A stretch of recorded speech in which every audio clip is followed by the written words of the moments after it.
When Clint Eastwood sat down at a quiet cafe in Carmel, California, no one paid much attention to the legendary actor and director. But one little girl did. She wasn't interested in his movies or his fame. She was drawn to something else, a simple, worn-out necklace resting against his chest. What she didn't know was that this necklace carried a lifetime of stories, of hardship, of resilience, and when she finally asked about it, Clint's response didn't just answer her question. It changed her life forever. Because, in true Clint Eastwood style, he turned this moment into an unforgettable lesson about strength, loss, and the power of passing hope forward. The golden afternoon sun bathed the small-town cafe, casting soft shadows across the wooden patio. A gentle ocean breeze carried the distant sound of waves crashing against the cliffs, mingling with the clinking of silverware and the quiet hum of conversation. At a corner table, Clint Eastwood sat alone, his weathered hands wrapped around a steaming cup of coffee. His cowboy days were long behind him, but even at 94, there was something unmistakable about him. The sharp blue eyes, the strong jawline, the quiet presence. Time had softened him, but the legend remained. He gazed out toward the horizon, watching the surf roll in, his thoughts drifting somewhere between the past and present. At a nearby table, a little girl, no more than 7 or 8, sat beside her mother, swinging her legs beneath her chair. Her curly blonde hair bounced with every movement, and her wide blue eyes flickered toward Clint again and again. But she wasn't staring because she recognized him. She had no idea she was sitting near one of the most iconic actors of all time. No. She was staring at his necklace. It wasn't flashy, just a simple silver pendant hanging from a thin chain, resting against the old denim of Clint's shirt. The girl couldn't explain why, but something about it intrigued her. Maybe it was the way he occasionally reached for it absent-mindedly, his fingers grazing over the metal like it was something more than jewelry. She watched him closely, thoughtfully, her mind racing with questions. Her mother was busy checking her phone, occasionally glancing up to remind her daughter to finish her lemonade. But the little girl wasn't thinking about lemonade. She was thinking about that necklace. Finally, after minutes of watching and wondering, she made up her mind. She slid off her chair, her sneakers softly hitting the wooden deck. Her mother barely noticed as she took a deep breath, summoning every ounce of courage she had. Then, hesitantly, she stepped toward Clint Eastwood. Stopping a few feet from his table, she clasped her hands together nervously. For a moment, she thought about turning back. Maybe she was being silly. Maybe he wouldn't even hear her. But then, with a sudden burst of confidence, she stepped forward and gently tugged at the sleeve of his jacket. Clint looked up slowly, his gaze meeting hers. For the briefest second, there was silence. The little girl swallowed hard, then spoke in a soft, hesitant voice. "Mr. Why do you wear that necklace?" Her mother, hearing her daughter's voice, turned toward the scene, her eyes widening in alarm. "Sophia," she whispered sharply, "you can't just—" But Clint raised a gentle hand, signaling that it was all right. He didn't laugh or brush her off like most adults might have. Instead, he studied her. Really studied her. There was something familiar in her expression. That innocent, unfiltered curiosity. That raw, unafraid honesty only children possess. Slowly, Clint leaned back in his chair, setting his coffee cup down. Then, he glanced down at his necklace, lifting it slightly so that it caught the golden afternoon light. The pendant, old and worn, twinkled like a secret waiting to be told. His fingers traced the edge of the metal, a small smile tugging at the corner of his lips. "That's a good question," he said finally, his voice low and thoughtful. The girl's face lit up with excitement. She had expected a simple answer. She had no idea she had just unlocked a story that would change her forever. Clint lifted the pendant slightly, letting the late afternoon sun catch its edges.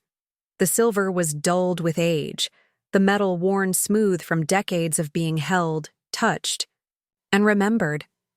It wasn't flashy or grand, not the kind of thing you'd expect a Hollywood legend to wear. It was simple, small, round, with a faint engraving on its surface. The design had faded over time, but it was still there, etched like a whisper from the past. The little girl's blue eyes stayed locked on it, her fingers twitching at her sides, itching to reach out and touch it. "It doesn't look special," she said softly, tilting her head. Clint chuckled, a deep, quiet sound. "Most important things don't." He rolled the pendant between his fingers, his gaze drifting, not at the cafe, not at the ocean, but somewhere far away. For a long moment, he didn't speak. The little girl could tell. "Rhythm all right, kid," Clint said, gripping the pendant tightly before letting it rest against his chest again. "I'll tell you." And with that, he began. Clint rested his elbows on the table, his hands gently clasping the pendant. The little girl, sensing something important was coming, plopped down on the wooden deck, crossing her legs. A few feet away, her mother hesitated.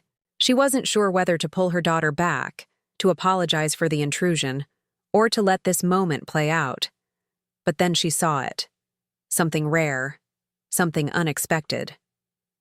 Clint Eastwood, a man known for his tough exterior, looked different now. There was something deeper in his eyes, something that made her stay silent and just listen. He ran his thumb over the pendant, once, twice, as if feeling the weight of it all over again. "A long time ago," he started, his voice quieter now. "Someone gave this to me, someone who changed my life." The little girl leaned forward, completely hooked. "Who?" she whispered. Clint exhaled, his gaze drifting once more. "Her name was Miss Eleanor." The girl scrunched up her face. "Was she your mom?" Clint chuckled softly. "No, kid. But in a way, she was just as important." He shifted in his chair, the memory pulling him back through time.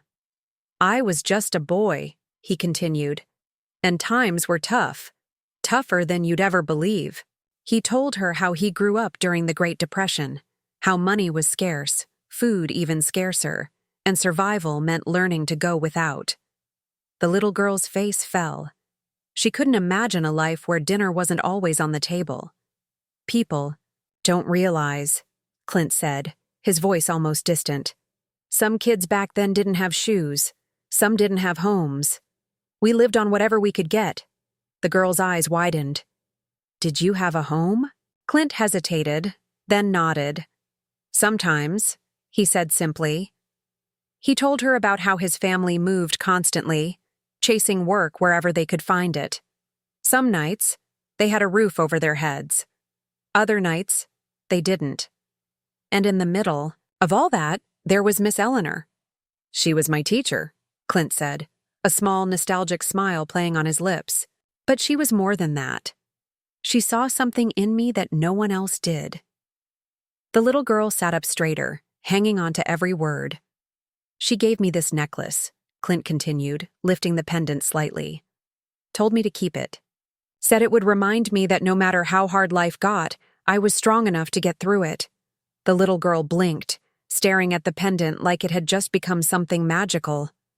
Clint let out a small sigh, his fingers closing around it once more, and she was right. The girl didn't speak. She couldn't. Because for the first time in her young life, she realized, sometimes the smallest things carry the biggest meanings. And this necklace? It wasn't just metal. It was a promise. A promise that had lasted. A lifetime. Clint leaned back slightly, the faint hum of the cafe fading into the background. His fingers, steady despite the years, traced the pendant's smooth surface. "I was about your age when I met her," he said, his voice quiet, almost distant. The little girl's blue eyes widened. "Miss Eleanor?" Clint nodded. "She was my teacher," he said. But she was more than that. She was the first person outside my family who ever truly believed in me. The little girl furrowed her brows. Didn't your family believe in you? Clint smiled faintly. They did. But life was hard. And when things get tough... He paused. People don't always have time for dreams. The girl didn't quite understand what that meant. But she knew enough to realize he wasn't just talking about school. Miss Eleanor saw something in me, Clint said. I wasn't the smartest kid.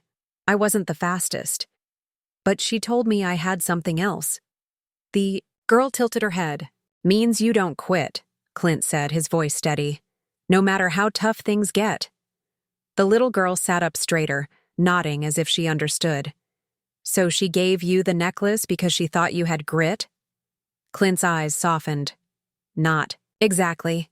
He lifted the pendant slightly, letting the light catch the faded engraving. She gave it to me because she knew I'd forget. The girl blinked. Forget what? Clint smiled, a knowing look in his eyes. That I was strong enough. For a moment, she just stared at the necklace as if seeing it for the first time. So, you never took it off? She whispered. Clint shook his head. Never. And for the first time, the little girl realized this wasn't just an old necklace. It was a promise, one he had carried with him his entire life. And that promise, it had never been broken. Her fingers fidgeted in her lap. She had a million questions, but one burned in her mind the most. Why was she so important to you? She asked. Clint exhaled slowly, his gaze shifting. Not to the cafe, not to the ocean, but somewhere much farther away. Somewhere in the past. Because, kid, he said, his voice quieter now. She was the first person who ever made me believe I could be more than just a poor kid from nowhere.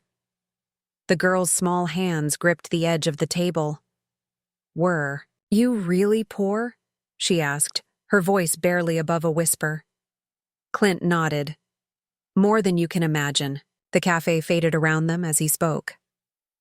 I grew up during the Great Depression, he explained. That means there wasn't a lot of food or money or anything really. The girl's eyes widened. She had never met anyone who lived during the Great Depression. We moved all the time, Clint continued. Never in the same place for too long. My father took any job he could find, and sometimes there wasn't one at all. The girl frowned. Did you have a house? Clint hesitated. Sometimes, he said carefully. But sometimes, we didn't. She looked at him in shock. You were homeless? Clint smiled, but it wasn't the kind of smile that meant happiness. Not all the time, but there were nights when all we had was a car to sleep in, or a barn, or a friend's floor. The girl sat completely still, afraid that moving might break the moment. Did you have toys? She asked hesitantly. Clint shook his head. No, kid. Toys were for kids who could afford them. The girl bit her lip. She had never thought about toys like that before. Then, what did you do for fun? Clint smirked, shaking his head. We made do. We played outside. We told stories. We worked. Her face scrunched up. You worked? He nodded. When you don't have money, everyone helps. I worked odd jobs, whatever I could find. Miss Eleanor always said I had strong hands for my age. She stared at his hands now. Weathered but steady. She believed it. Was it scary? She asked quietly. Clint looked at her. Really looked. At her? Yeah.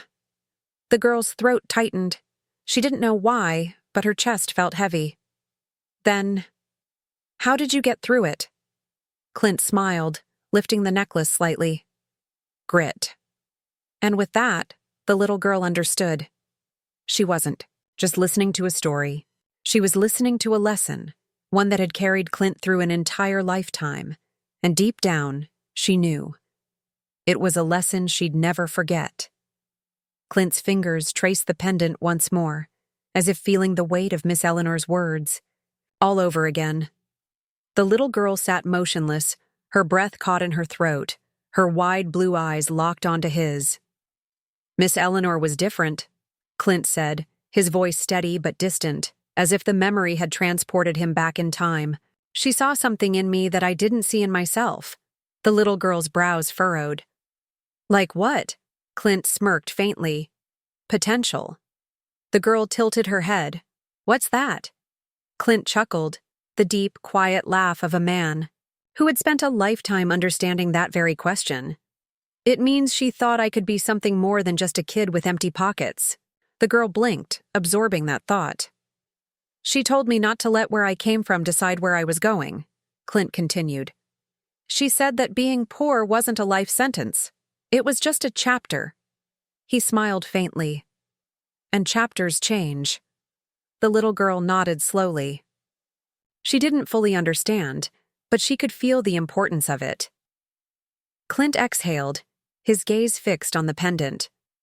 "One day, when things were especially bad, I told her I didn't think I was ever going to make it." The girl leaned in slightly.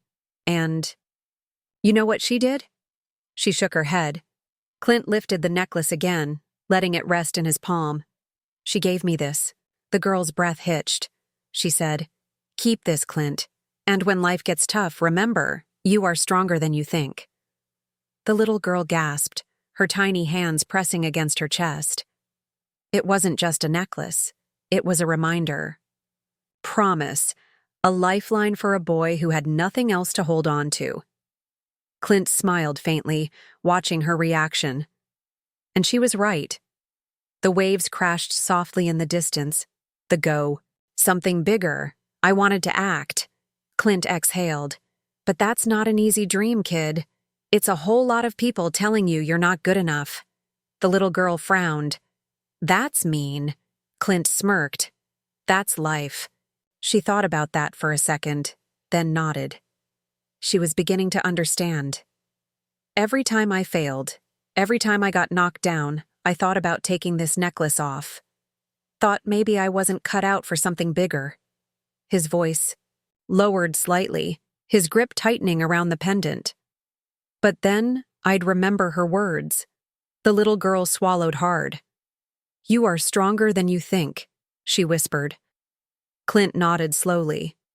"That's right." Silence stretched between them, but it wasn't empty.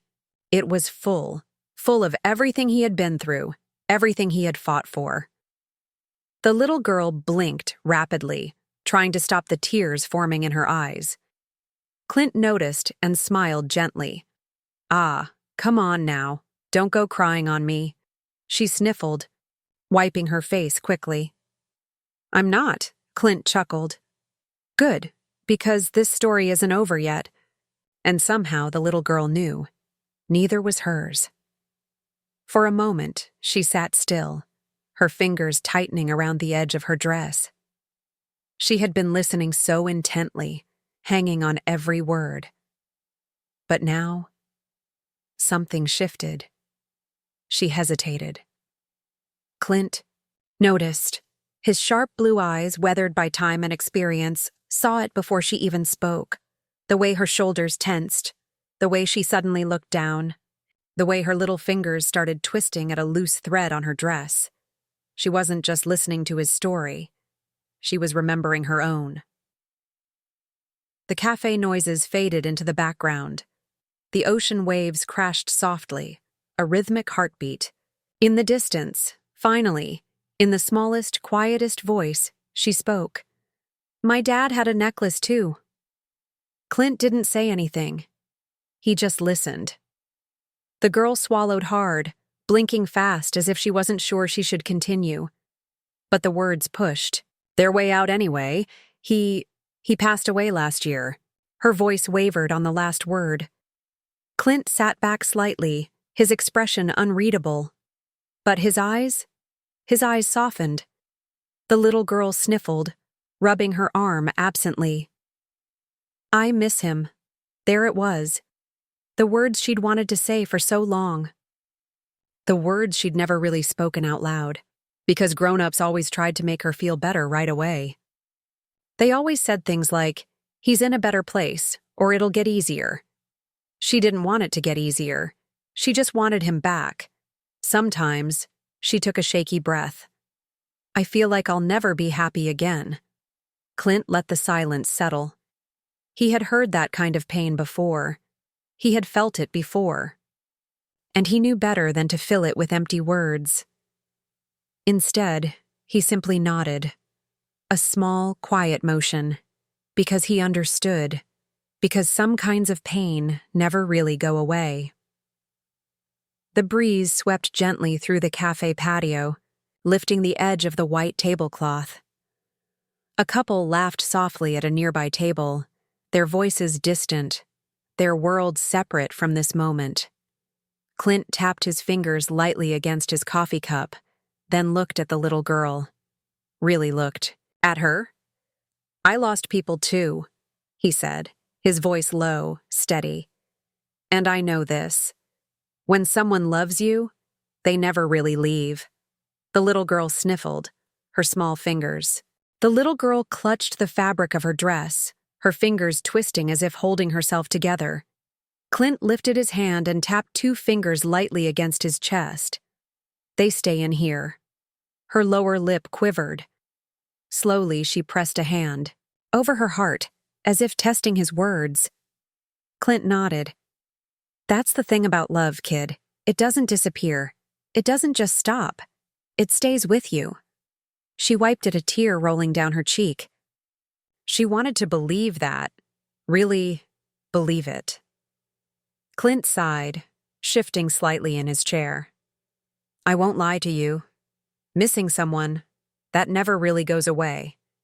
Some days it's just a whisper in the back of your head. Other days it feels like a freight train. The girl nodded slowly. But you have to be strong, Clint continued. She sniffled again. How? Clint gave her a small, knowing smile. Not just for yourself, but for the people who still need you. The girl blinked. The words settled over her like a warm blanket. She had never thought about it that way before. She had spent so much time missing her dad. She hadn't considered who still needed her. Her mom, her little brother, her best friend who never knew what to say but sat with her anyway. She let out a slow breath, feeling something shift inside her. Clint saw it. A small understanding, a flicker of something stronger than sadness. She looked up at him, her big blue eyes a little clearer now. And then, she nodded. Not a big nod, but a real one. And Clint knew she understood. Around them, the cafe kept moving. The hum of voices, the clinking of silverware, the occasional burst of laughter from a nearby table. But for Clint and the little girl, time had slowed. He sat quietly, fingers resting against the worn pendant, his thoughts heavy. Then, with a slow breath, he lifted the chain over his head. The little girl's eyes widened. She watched, frozen in place, as the silver necklace, the one that had carried him through a lifetime of hardships, victories, and quiet moments just like this, rested in his weathered hands. For the first time, she saw him hesitate. It wasn't the hesitation of doubt. It was the hesitation of a man about to let go of something that had carried him through every storm. Clint turned the necklace over in his palm, his thumb running along the smooth, time-worn surface. He stared at it for a long moment. Then, before the little girl could even process what was happening, he reached forward and placed it gently in her small hands. She sucked in a breath, her fingers curled around the cool metal, her chest tightening as she stared down at it. This helped me when I needed it most, Clint said, his voice steady but filled with something deeper. Maybe now it's your turn to hold on to it. Her heart pounded. Her hands trembled as she clutched the necklace. This wasn't just a gift. This was a piece of him. Her lips parted, but no words came out. Then, in the softest, smallest whisper, she asked, "But this is yours." Her voice cracked on the last word. Clint gave her a small, knowing smile. Reaching forward, he ruffled her curly blonde hair. "Things like this aren't meant to be kept. Forever," he said, his deep voice gentle. They're meant to be passed on, to help someone else find their way. The little girl couldn't stop staring at the necklace in her hands. It felt heavier than it should have. Not in weight. In meaning. She could still feel the warmth of Clint's hands on the metal. It had belonged to him for so long. And now, it belonged to her. Her small fingers curled around the pendant, pulling it close to her chest. She had no words, no way to explain how much this moment meant. So instead, she did the only thing she could do. She looked up at Clint Eastwood, the man with quiet strength, the man who had lived 100 lifetimes worth of stories, the man who had just given her something she would never, ever forget, and whispered, "Thank you." Her voice barely made a sound, but Clint heard it, and that was enough. She couldn't stop holding the necklace, her small fingers gripping it tightly, as if afraid it might vanish if she let go. Across the patio, her mother sat frozen, one hand pressed lightly against her mouth. She hadn't spoken a word, hadn't moved, but her eyes shimmered with quiet tears. She had watched the whole thing, the way Clint had listened, the way he had understood, the way he had given her daughter something far greater than an old necklace. He had given her hope. The little girl couldn't hold back any longer. She leapt forward, wrapping her small arms around Clint's middle, burying her face against his old denim jacket. "Thank you," she whispered, voice shaking. "Thank you. Thank you." Clint let out a quiet chuckle, patting her lightly on the back. "All right, kid," he murmured. "That's enough mushy stuff now." But he didn't pull away, and for a moment, the world around them, the cafe, the ocean, the past, the future, didn't matter. Time itself felt completely still. A few nearby cafe-goers, who had been eavesdropping without shame, exchanged warm smiles. A woman in sunglasses wiped her eyes discreetly. At a neighboring table, a man nudged his friend, whispering something. Neither Clint nor the little girl could hear. But Clint didn't care about the attention. He never did. He gave the girl one final squeeze before pulling back, resting his hands gently on her small shoulders. Then, in that same low, steady voice that had carried him through a lifetime of victories and hardships, he gave her one last piece of advice. "Be strong, kid," he said, "and never stop believing in yourself." She nodded quickly, her blue eyes shining. She wouldn't forget. She couldn't. Because this moment, this exact moment, had just changed everything. Clint stood, stretching slightly before reaching for his coffee cup one last time. The moment was ending. The world, which had paused so perfectly, was starting to move again. He pulled his worn jacket over his shoulders, gave the little girl one final nod, and then, without fanfare, without looking back, he started walking away. The girl watched him go, her breath caught in her chest. She wasn't ready for the moment to end. She wanted to say something else, ask something else, hold on just a little longer. But then she looked down at the necklace in her hands. She gripped it tighter. She didn't need to say anything, because he had already given her everything she needed. Clint disappeared down the street, blending into the slow-moving rhythm of the quiet town. But to the little girl, he wasn't gone. Not really. She curled her fingers around the pendant, pressing it against her heart. And for the first time in a long time, she felt strong. Not just because of the necklace, because of the lesson, because of the moment they had shared. She straightened, her shoulders lifting her chin slightly. She felt different now. Lighter, stronger. She closed her eyes and whispered, not to anyone in particular, but to herself, "I won't give up." A pause, a breath, and then just a little louder, "I'll be strong." The ocean waves crashed softly in the distance, carrying her promise out into the world. And somewhere down the street, walking away from the moment he had just created, Clint, Eastwood smiled. Days passed. The little girl still held the necklace close, still pressed it to her heart before bed, still heard Clint's voice in her head whenever doubt started creeping in. Be strong, kid. Her mother had watched the entire moment unfold.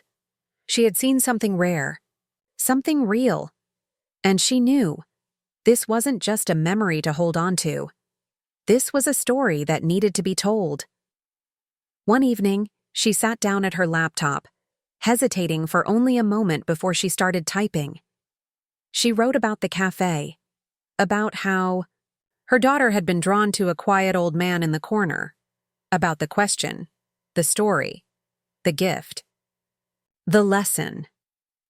She wrote about Clint Eastwood, not as a Hollywood legend, but as a man who saw a little girl in need of hope and gave her something to hold on to. She ended the post with a single thought. Sometimes, the smallest acts of kindness can change a life. She hit publish, and the world listened. The story spread fast. Within hours, it had thousands of shares. Within days, millions had read it. The comments poured in from all over the world. This brought me to tears. We need more people like Clint. A reminder that kindness doesn't need to be loud. It just needs to be real. I'm passing this story on. Maybe it'll inspire someone else to do something small that changes everything. News sites picked it up. The world buzzed about it. But Clint? He never acknowledged it. No interviews, no statements, no social media posts, because he didn't do things for recognition. He never had. But somewhere, in the quiet of his home, he read the story. And he smiled, because he knew Miss Eleanor's lesson was still making its way through the world. Years passed. The little girl grew up. She kept the necklace close to her heart, through childhood, through the awkward teenage years, through every hard moment where she needed to remember, you are stronger than you think. She carried Clint's lesson with her. And then, one day, it was time to pass it on. She was older now, walking through a busy city street when she noticed someone, a child, scared, uncertain, in need of something to hold on to. The moment hit her like déjà vu. She didn't hesitate. She knelt down, took the necklace from around her neck, and placed it gently into their small hands. This helped me when I needed it most, she said. Maybe now, it's your turn to hold on to it. The cycle continued. A small act of kindness, one that never truly ends.